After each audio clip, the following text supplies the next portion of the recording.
আমরা পায়খানা কষা, আমি তো বলি এখন এটা আমাদের জাতীয় সমস্যার মধ্যে হয়ে গেছে এটা আমাদের বাচ্চাদের জন্য।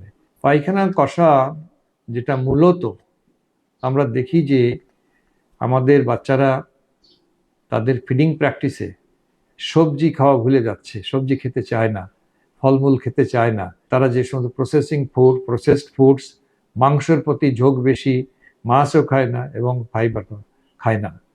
তো সেই জন্য যে সমস্ত বাচ্চারা কোষ্ঠকাঠিন্য অথবা পায়খানা কষাতে ভুগছে, তাদের অভিভাবকদের জন্য আমার একটাই পরামর্শ যে আমরা খাবার টেবিলের উপরে 5 রকম 6 রকম করব না।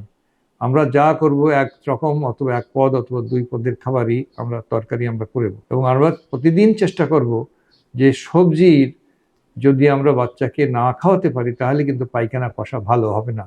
আপনি যতই আমরা বাইরে থেকে পায়খানা নরম করা ওষুধ দেই না কেন, সেই জন্য পায়খানা কষা প্রথম চিকিৎসা হলো আমাদের প্রতিদিনের বাচ্চার খাবারে পর্যাপ্ত পরিমাণ ফাইবার থাকতে হবে, সবজি থাকতে হবে, শাক থাকতে হবে, ফলমূল থাকতে হবে। এটা না হলে কিন্তু হবে না।